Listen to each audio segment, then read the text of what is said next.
안녕하십니까. 태극사랑 고선입니다. 오늘 방송을 시작하겠습니다.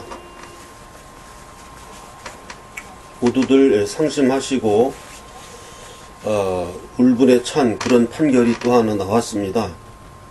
소위 이재용 뇌물죄 재판 징역 5년 선고라는 정말 전무후무하고 듣도 보도 못한 이런 죄형 법정주의 위반, 또 형사 피고인을 위한다는 형사소송법상의 원칙 위반, 이렇게 증거재판주의 위반, 이런 식의 판결이 지금 나와가지고 저도 굉장히 많이 당황했고, 많은 분들이 우리 태극기 우파 국민들이 좀 많이 당황했고, 날도 막 더운데 스트레스 많이 받고 많이 힘들었습니다. 이재용에 대한 유죄 선고가 나올 거라고 예상했다 하는 분들도 있는데, 그래도 무죄도 예상을 많이 했고요. 일단 1심에서 냈다 모르겠다 그냥 유죄 때려놓고 2심에서 무죄가 나오든 집행유예가 나오든 그렇게 되겠지 하는 그런 식으로 한 걸로 보이는데, 과연 이렇게 인민재판을 계속 이런 식으로 해 나가도 되는 것인지 참 이해가 안 갑니다. 이해가 안 가요. 그 재판 내용을 보니까 결국 핵심은 박 대통령이 뇌물죄에 대한 고의를 가지고서 이재용에게 압력을 넣고 이재용이 뇌물을 바쳤다. 최서원과 정유라의 승마 지원이 뇌물죄다. 이런 식으로 지금 재판했거든요. 한 특이한 사항은 K스포츠와 미르는 무죄다. 이거는 헌법재판소의 결정에 정면으로 배치되는 지금 판결 아닙니까? 그렇게 해가지고 지금 뇌물죄, 가장 큰 뇌물죄로 엮어서 탄핵소추가 된 건데, 그거가 무죄라고 한다 그러면은 탄핵소추도 지금 무효죠. 따고 배짱입니까 지금? 지난 거는 물러줄 수 없다. 따고 배짱, 낙장불입, 지금 무슨 고스톱 치자는 겁니까? 국정이? 그래서 우리가 시정 얘기했던 것이, 헌법재판소는 탄핵을 각하시켜야 한다 라고 주장했었죠. 기각도 아니고. 지금 이재용 재판 결과를 보면 이재용하고 박 대통령하고 독대를 했는데, 그 독대의 내용은 아무도 모르죠. 두 사람밖에 모르죠. 근데 두 사람 다 부인하고 있지 않습니까? 첫째, 두 사람이 모두 그것을 부인하고 있다는 사실. 그 다음에 독대에 대한 증거는 CCTV든 녹취록이든 아무것도 없고, 그냥 특검이 유추해서, 특검이 짐작해서 이랬을 것이다. 이재용이 박 대통령에게 청탁을 넣었을 것이다. 이렇게 지금 추측한 거 아닙니까? 그랬더니 판사가 그래, 네 말이 맞을 것이다. 이렇게 재판한다는 거 아니에요? 이게 증거재판주의 완전히 위배하는 거죠.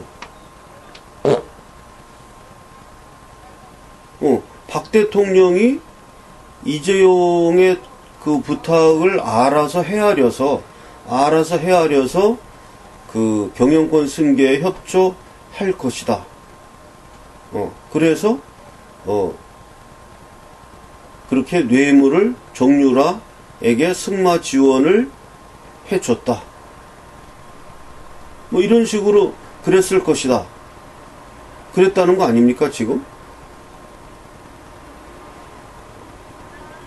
이렇게 재판을 해놓고서는 그 재판이 맞다. 이것을 믿어라. 이렇게 한다는 거 아닙니까?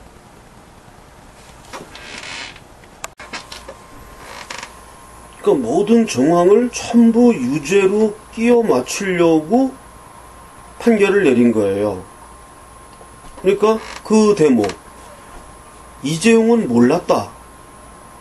그 밑에 사람들이 이렇게 한 거고 밑에 사람들은 알아서 겼다는 거죠. 최서원의 존재에 대해서 그냥 뭐 최서원에게 잘 해주면 뭐 대격건이 생각해서 밑에 사람들이 알아서 그거를 했다는 거 아닙니까? 정유라에게 말 사줬다는 거 아닙니까? 근데 그거를 이재용은 몰랐다고 하는데 판사는 이재용이 알았다고 보는 거예요. 이재용은 알고 있었다. 그게 정유라에게 말을 사주는 것이 뇌물이라는 사실을 알고 있었다.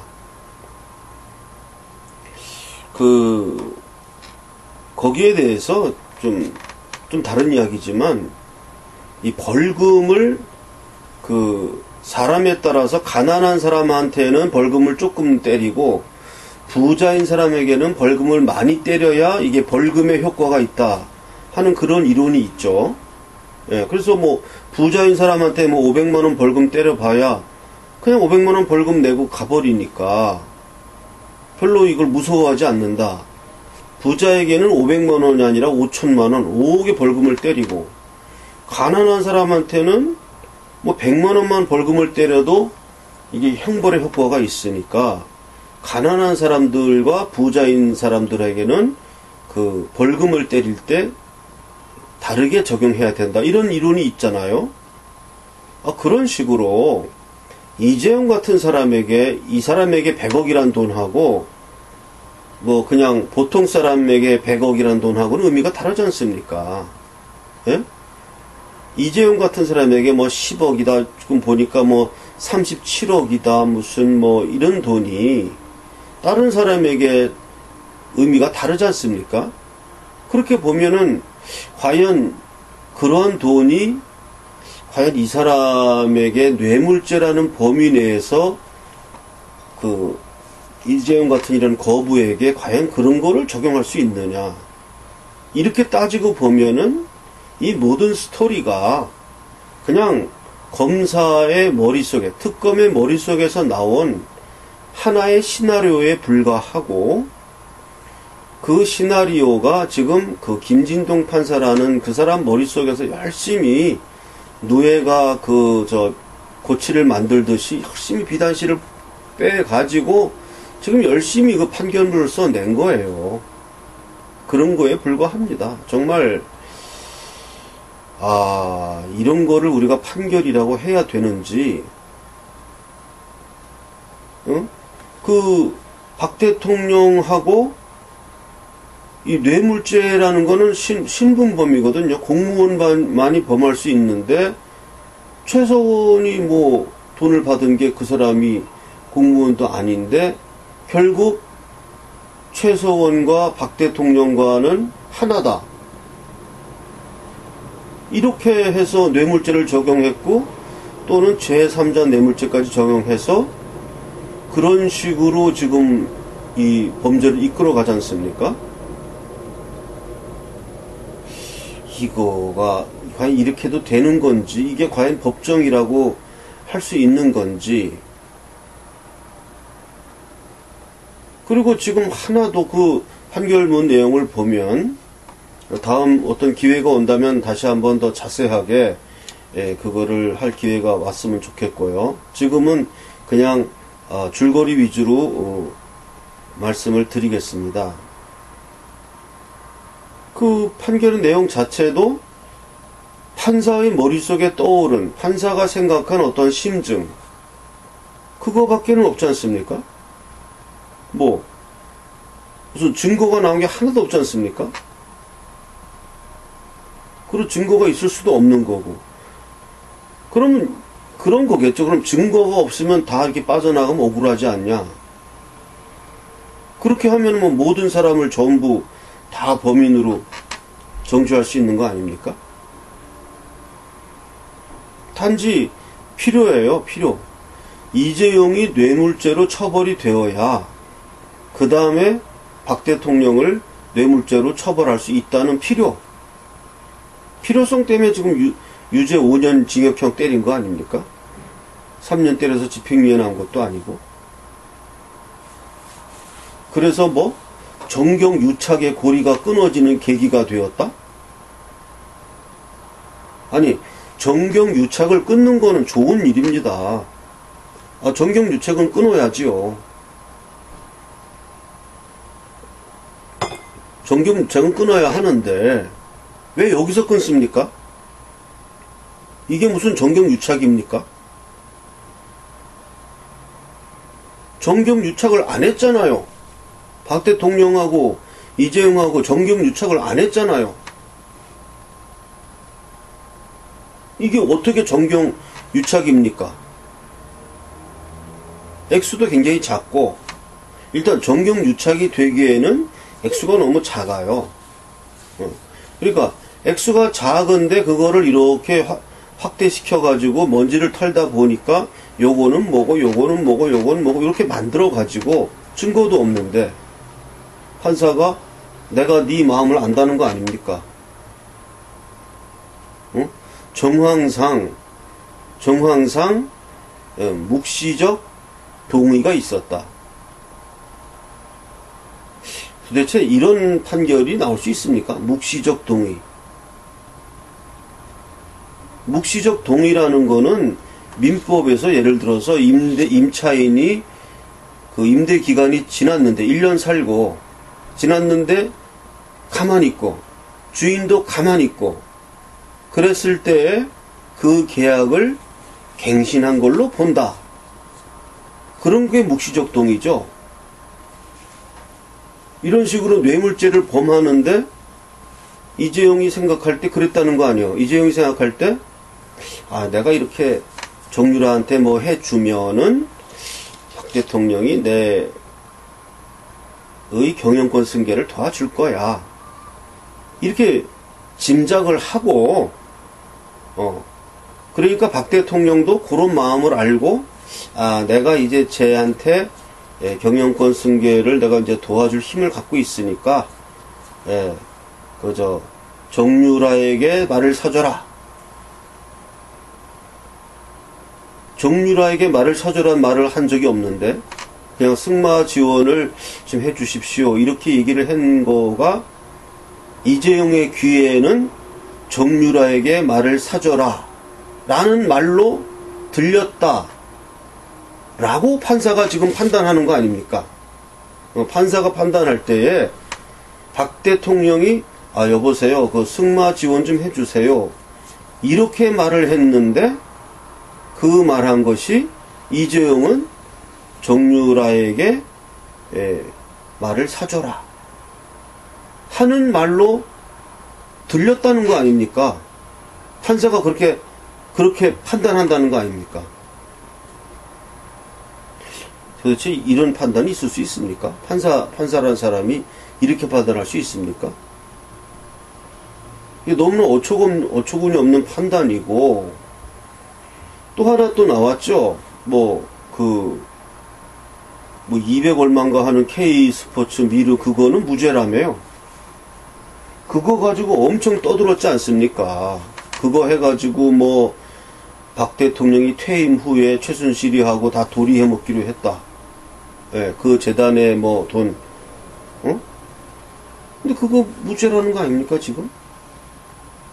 그럼 탄핵을 왜 한 거예요?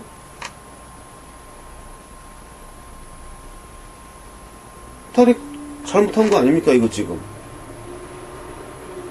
탄핵 사유가 제 기억으로는 K스포츠 미르 그거를 거론했고, 그 다음에 헌법 수호의 의지가 없었다. 특정인을 잘 돌봐주기 위해서 기업의 자유를 침해해 가면서, 다른 그 기업의 자유를 침해하였다. 그렇기 때문에 이 사람은 헌법 수호의 의지가 없었다. 그래서 파면한다. 이게 헌법재판소의 그 판결 요지로 전 기억하고 있습니다. 예. 크게 한 몇 가지였어요. 첫째, K스포츠와 미르를, 헌법재판소도 그걸 뭐 뇌물죄라고 하진 않았어요, 할 때. 예. 뇌물죄라고 하진 않았는데, 뇌물죄이든 아니든 별로 따지질 않으면서, 그런 식으로 하면서 최소원 특정인을 지원하는 압력을 행사하면서 기업의 어떤 자유권을 침해하고 이렇게 그 특정인에게 편의를 베풀었다. 헌법이 공요한 공권력을 특정인을 돌봐주는데 베풀었기 때문에 이 사람은 헌법 수호의 의지가 없으니까 파면시킨다. 이게 헌재의 결정문이라고 제가 좀 기억을 하는데요.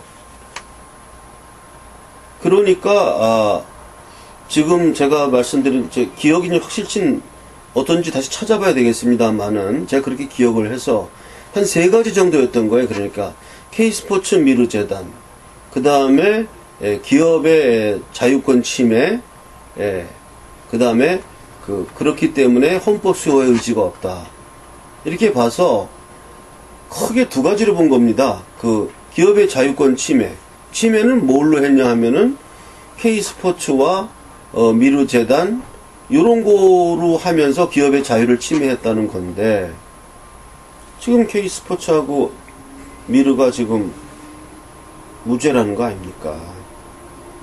판사는 그렇게 판단한 거 아닙니까? 그러면 적어도 헌법재판소가 내린 그 결정 가운데 3분의 1 내지 2분의 1은 사실관계를 잘못 알고 판단 내린 거예요. 3분의 1 내지 2분의 1은 사실관계를 잘못 알고 내린 졸속한 판단이었던 겁니다. 그럼 그거를 빼고 나서 과연 이 사람이 헌법 수호의 의지가 없었는지는 말할 수 없습니다. 그렇게 된다 그러면. 말할 수 없어요. 지금 그런 문제가 지금 발생했고요. 이 1심, 이재용 1심 사건에서 K스포츠와 미르재단의 무죄, 뇌물죄 없다. 이 얘기는 정말 탄핵 무효와 너무 직결되는 이야기고요. 그 다음에 박 대통령이 어떤 고의를 갖고 있었다, 인식이 있었다, 이재용도 알고 있었다. 근데 그것에 대한 이 2사람이 알고 있었다는 데 대한 증거는 하나도 없고, 특검이 정황상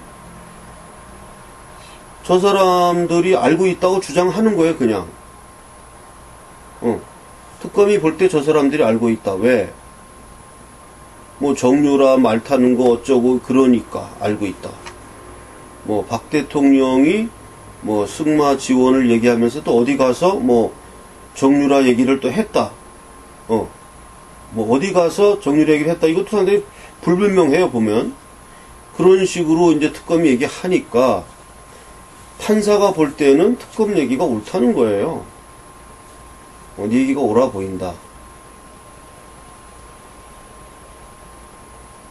이렇게 재판해도 됩니까? 보통 이렇게 되면요, 판사가 어떤 판단을 내리냐 하면요, 법원으로서는 판단할 수 없습니다. 이런 판단을 내려요. 예. 그럼 민사재판에서는 재판이 원고 피고 승패가 없어지는 거, 재판할 수 없습니다 하면서 재판 거부가 나오는 것이고, 형사재판에서는 피고인은 무죄가 나오는 거죠. 재판할 수 없으면. 그러니까 이 경우는 판사가 나로서는 이 재판을 할 수 없습니다. 왜? 증거가 너무 없어서. 이렇게 얘기가 나와야 돼요. 그러면 결국 피고인을 그러므로 무죄로 판단한다. 이렇게 나와야 되는 겁니다, 이게. 그게 무죄 추정의 원칙이고, 그게 증거 재판주의고, 또 진위가 불분명할 때에는 피고인의 이익에 따른다. 그게 형사소송법의 대원칙 아닙니까? 예. 진위가 분명하지 않을 때에는 피고인의 이익에 따른다. 형사 대원칙이에요. 형사소송에. 그런 거 하나도 따르지 않았어요. 지인이가 분명하지 않고 증거도 없는데 검사의 의견에 따른다. 지금 그렇게 재판한 거 아닙니까?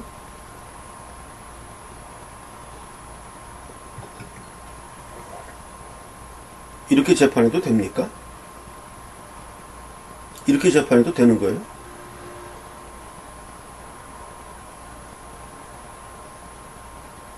민사소송도 아니고 형사소송에서 한 사람의 인권에 대한 어떤 박탈을 가하는 게 형사소송 아닙니까? 5년간 징역살이 해라. 그 사람의 인격을 파괴하는 행위 아닙니까? 한 인간의 인격을 파괴하는데 도대체가 이렇게 정황만 가지고 검사의 논거만 가지고 그래 네 말이 맞다. 저 사람의 인격을 파괴한다. 이게 민주주의 국가의 재판입니까, 이게? 물론, 판사가 좀 어렵긴 어렵겠다. 왜냐하면은 지금 저 문재인 정권의 서술도 시퍼렇지, 그 판단력 없는 국민들, 괜히 열등감 가득 쳐가지고, 이재용, 돈 많은 사람, 때려잡자, 이러는 좌파, 불순 세력들, 그 사람들 떠들지 하니까 나 같아도 내가 판사라도 정말 힘들겠다. 그렇게 동감은 가지만 그래도 법과 양심이 있는데 예? 그러니까 지금 최서원이 지금 삼성으로부터 뇌물을 받았다는 거거든요. 최서원이 삼성으로부터 뇌물을 받았다. 근데 최서원은 공무원이 아니야. 그 공무원 신분인 박 대통령과 최서원이 일체다. 공범했다. 공모를 했다. 그렇게 얘기를 하는 것이고, 공모를 했다는 아무런 증거도 없어요. 본인들은 다 부인했어요. 그런 다음에 돈 한 푼 받은 게 없으니까 최서원에게 준 게 박 대통령에게 준 것이다. 이게 사법적 판단입니까, 이게? 아니, 탄핵 소추를 정치적 판단으로 한다는 것도 웃기는 얘기예요, 그것도. 정치적 판단은 그럼 아무렇게나 하는 게 무슨 정치적 판단입니까? 그것도 말이 안 되는 얘기예요, 그것도. 근데 사법적 판단에서 이렇게 한다는 거는, 이거는 말이 안 되는 게 아니고, 이거는 그냥 완전히 그냥 엉터리인 거예요, 엉터리. 말이 안 되는 정도가 아니라, 그냥 엉터리인 거니까, 그냥 어떠한 그 외압에 대한 굴복이었다. 그렇게밖에는 볼 수가 없어요. 아니, 무슨, 뇌물죄를 박 대통령하고 최서원 씨가 공모해가지고 최서원이 받은 거, 즉, 말 받은 거죠. 정유라한테 말. 그거 받은 게, 뇌물이라는 거 아니에요. 자, 그래서 난 이런 식으로, 그 다음에 또 여러 가지 다른 것도 했죠. 위증인이, 또 해외, 외화, 밀반출, 은닉, 그런 거 다 엮어가지고서는 다 합쳐가지고 5년 징역, 12년 구형해가지고 때린 건데, 그리고 결정적인 데서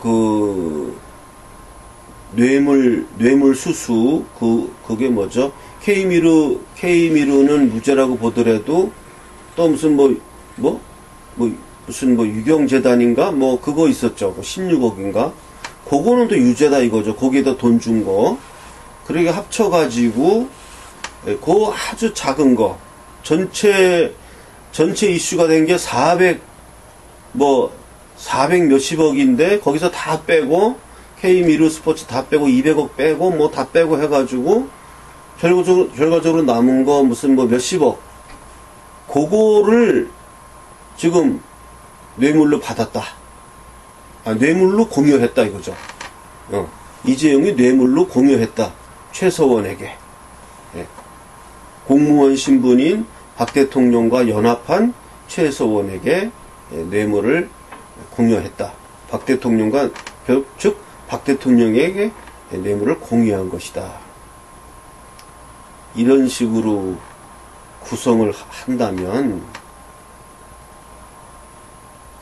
무죄될 사람이 누가 있겠습니까? 저는 그래도 너무 이게 유죄로 한다는 게 말이 안 되는 거기 때문에 그래도 기대를 했어요. 아무리 판사를 해도 정말 눈 가리고 방어할 수는 없지 않느냐. 아무리 뭐 문정권이 그거 유죄로 하라고 요청을 하더라도 여보시오, 이걸 어떻게 유죄로 합니까? 이렇게 될 줄 알았죠, 나는. 예. 그런 필요가 아무리 있고 위압이 있다고 하더라도 여보시오, 내가 그래도 법과 양심이 있는데 어떻게 이걸 유죄로 합니까? 이렇게 될 줄 알았는데 그게 박근혜 대통령이 고의가 있었다, 알고 있었다, 이재용도 알고 있었다, 이런 만화 같은 그래서 이재용은 그 부하들을 시켜서 정유라에게 말을 이렇게 사주면 박 대통령이 알아서 나의 그 경영권 승계를 도와줄 것이다. 그러한 묵시적 동의가 있었다. 묵시적 동의.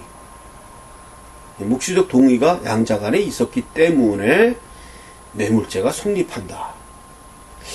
이렇게 판단을 내린다 그러면 묵시적 동의라는 것은 아까 처음에 모두에 말씀드린 바 임대차 계약에 있어서 임차인이 가만히 있고 임대인도 서로 가만히 있었을 때 서로 묵시적으로 그러면 우리 임대차 계약을 1년 더 갱신한다. 는 게 그게 묵시적 동의 아닙니까? 예. 그러면은 여기서 뭐 포괄적 동의라고 했던가? 포괄적 동의. 포괄적 묵시적 동의. 응? 박 대통령과 이재용 사이에는 포괄적이며 묵시적인 동의가 있었다. 예.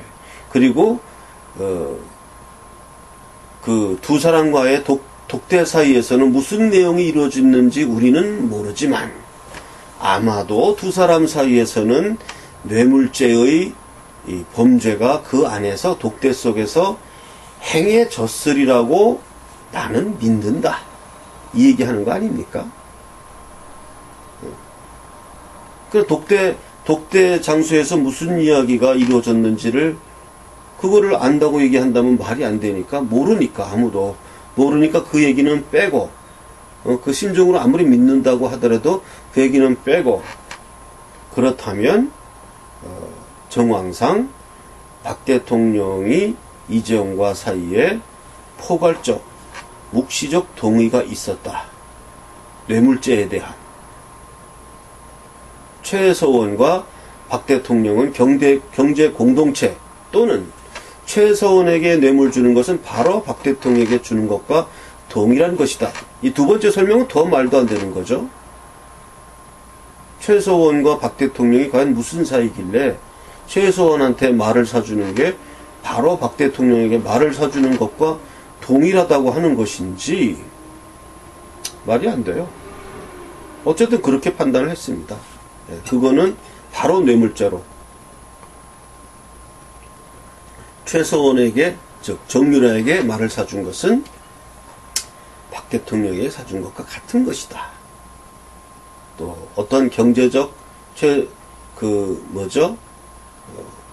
최서원의 그 독일 그쪽에 지원한 것은 결국 박 대통령과 경제 공동의 관계가 있어서 박 대통령에게 뇌물을 준 것이고, 박 대통령은 그러한 고의를 가지고 이재용에게 청탁을 한 것으로 보아야 한다. 정황상 한 것으로 보아야 하고, 그것은 양자 간에 포괄적 묵시적 동의가 있었다고 보아야 한다. 참 해도 너무합니다. 해도 너무해. 이런 거를 형사 재판의 판결이라고 한다면은, 야, 이거는 참 세상 인생 사는 게 그렇게 두렵습니까? 판사가 뭐가 그렇게 무서워서 인생 사는 게 그렇게 두려운지 참 경이로운 일입니다. 경이로운 일이라서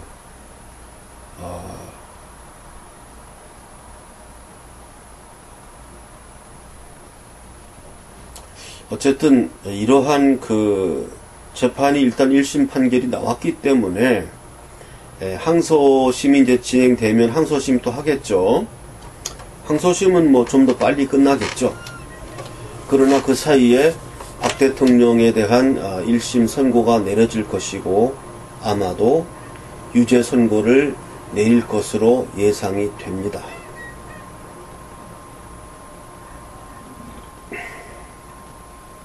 예상이 돼요. 상당히 무거운 분위기가 이제 앞으로 진행될 것인데, 과연 이렇게 암흑이 우리나라를 뒤덮고, 지금 뭐 이런 문재인 정권의 이러한 그 실정과 퍼주기, 생색내기, 계속되는 이런 그 여론 조작, 또 우파 인사 탄압, 그래서 이렇게 지금 이런 일이 자꾸 일어나면서 지금 많은 우파 국민들이 좀 불안해하고, 참 우리는 계속 이 텔레비전을 못 보고 유튜브를 보게 되는 이런 상황이 지금 전개되고 있습니다.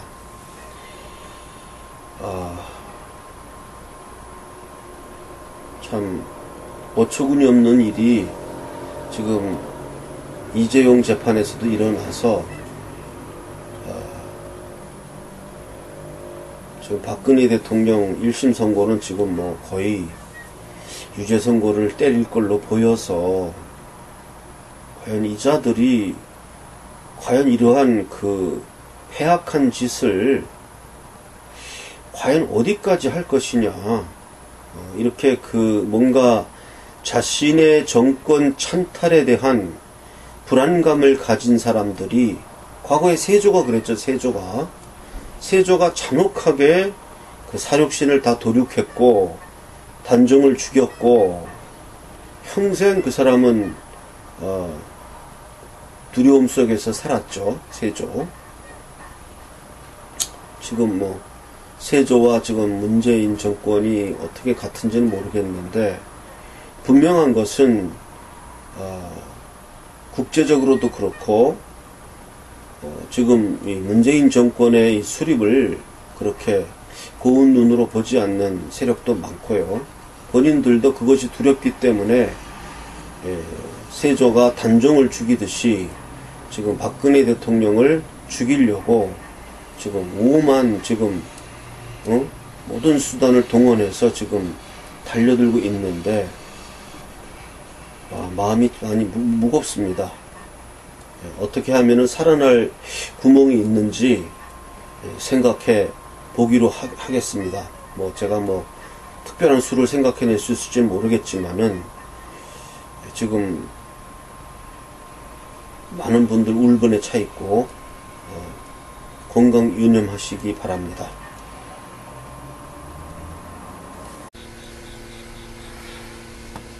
대극사랑신문이 지금 발간이 좀 늦춰지고 있는데요. 지금 구독자 수가 부족해서 지금 구독자 확충을 위해서 홍보하고 있고, 또 여러분들이 또 협조해 주셔서 지금 또 새로운 구독자가 좀 늘고 있습니다. 그래서 약간 늦어지더라도 구독자들을 모아서 그 돈을 가지고 태극사랑신문 4호를 발간하려고 합니다.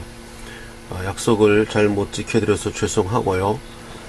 지금 또 이제 그 원고료나 이런 걸 제대로 잘 못 주고 이렇게 많이 못 주고 하니까 편집하는 사람이라든지 또 원고 채집하는 사람 뭐 이런 사람들이 기자 역할을 뭐 그만두고 이렇게 해가지고 그 지금 여러 가지로 안팎으로 지금 문제가 많아서 신문이 좀 늦어지고 있습니다.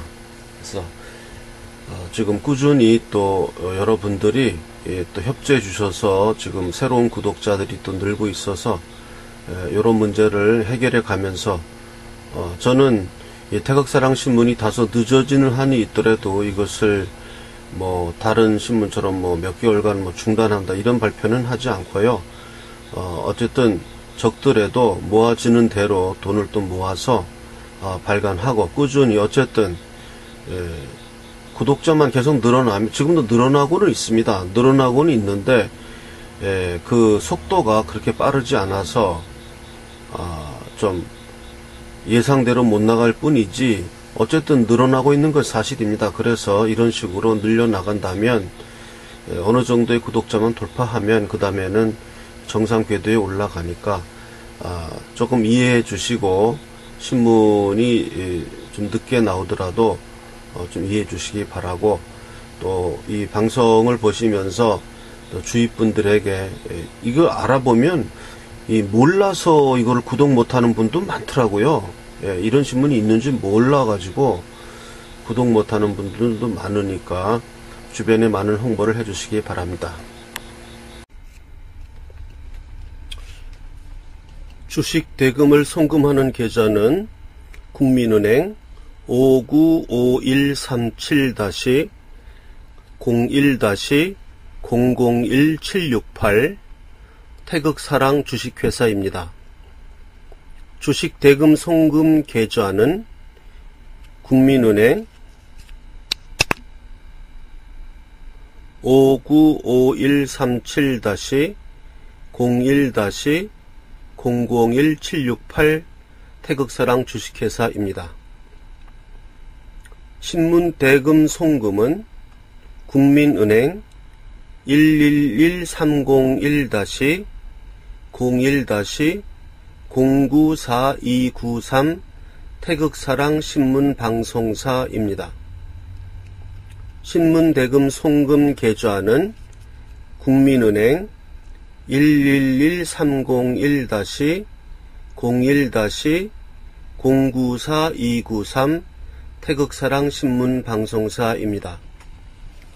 저를 개인 후원하는 계좌는 새마을금고 3904-09-0139-429 예금주는 고승근입니다. 제 본명은 고선입니다. 개인 후원 계좌 새마을금고 3904-09-0139-429 개인 후원 계좌 국민은행 계좌 812-21-0374-284입니다. 개인 후원 국민은행 계좌는 812-21-0374-284입니다. 제 핸드폰 번호는 010-5300-7901입니다. 010-5300-7901 신문사 전화번호는 010-4378-4044입니다. 팩스 번호는 031-417-7901입니다. 031-417-7901입니다. 또 다른 팩스 번호는 031-408-4844입니다. 정기 구독 신청을 받겠습니다. 그래서 1년 구독료는 89,000원입니다. 1년치 주간신문이고 1년치 구독료는 89,000원이고요. 6개월 구독료는 45,000원입니다. 6개월 구독료는 45,000원. 구독을 신청할 계좌는 국민은행 111301-01-094293 다시 말씀드립니다. 국민은행 111301-01-094293 태극사랑 신문방송 주식회사입니다.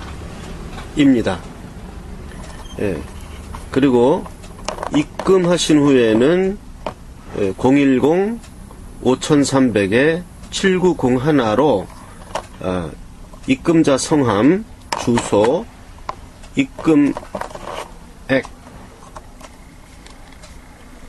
입금자 성함, 주소, 입금액을 문자 메시지로 보내주시면 되겠습니다. 광고를 하나 하겠습니다. 어저께 말씀드린 대로 제가 이화영 목사님과 더불어 우리가 목회를 하면서 우리 지금 이 좌파 교회를 떠나서 유리하고 있는 신앙적으로 지금 미화가 된 사람들, 다니던 교회를 떠나서 이 우파 진실한 교회를 찾지 못해서 유리하고 있는 분들을 위해서 제가 그러한 딱한 사정을 이화영 목사님하고도 협의를 해서 이화영 목사님도 흔쾌히 그런 일은 해야 된다고 생각하셨고 해서 일단은 1차적으로 인터넷 설교를 인터넷에다 올려달라 해서 지금 이화영 목사님이 저번 주부터 올리기 시작하셨고, 그래서 일단 적은 인원이라도 우리가 목회를 시작하고자 합니다. 그래서 이화영 목사님의 설교를 듣는 걸로 해서 시간이 안 될 때는 인터넷으로 듣지만, 이화영 목사님도 이제 상당히 적극적으로 그러면 서울에 올라와서 목회를 할 생각을 갖고 계십니다. 그래서 그런 데 대해서 동참하실 분들은 저한테 연락을 해 주셔도 가능하고요. 010-5300-7901 그렇게 연락을 해 주셔도 되고, 또 이화영 목사님한테 직접 연락을 하셔서 그 교회에 가고 싶습니다 하고 또 신청을 하셔도 되고요. 해서 저는 우리 이번 기회에 우리 진실한 교회, 진실한 우파 태극기 시민이 모여서 집회하는 이 교회를 목회를 하고자 합니다. 그래서 이제 이화영 목사님이 목사님을 하시고 제가 이제 전도사 생활을 하는 거죠.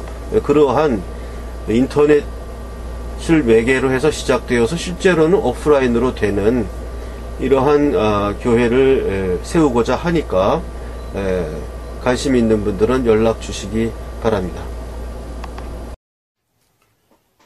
그리고 우리 태극사랑 합창단 창단 공연을 10월 13일에 합니다. 10월 13일 금요일 7시에 산림문학관이라고 있습니다. 인터넷에 검색하시면 산림문학관 이렇게 검색하시면 검색이 나옵니다. 명동역 1번 출구입니다. 명동역 1번 출구에서 나오셔가지고 남산 쪽으로 이렇게 올라가시면은 산기슭을 쭉 올라가는 거예요. 남산 쪽으로. 그렇게 남산 쪽으로 많이 안 올라가요. 한 1번 출구에 나와서 이렇게 쭉 올라가면은 거의 한 200m? 그 정도 올라가면은 산림문학관이라고 있어서 카페도 있고 연주홀도 있습니다. 거기서 4월 13일 금요일 7시에 태극사랑 합창단 창단 공연을 하고, 공연은 일부 순서는 제가 노래를 좀 제가 독창을 좀 많이 할 겁니다. 제가 거의 한 8곡에서 한 10곡 정도 독창의 수준으로 해서 맨 끝에 아리아도 부르고, 그래서 제가 꾸미는 무대를 일부를 하고요. 그 다음에 2부에서는 이제 그 합창, 소프라노, 바리톤, 독창 이렇게 해서 2부를 할 겁니다. 그러니까 2부가 좀 더 깁니다. 길고 합창 공연도 있고, 그렇게 해서 1, 2부 7시부터 해서 한 9시까지 한 2시간 정도, 제가 뭐 하는 사람인지 또 궁금해 하시는 분들도 있고, 그래서 제가 성악가예요. 테너입니다. 그래서 제가 그 연주했던 동영상 하나를 같이 편집해서 올립니다.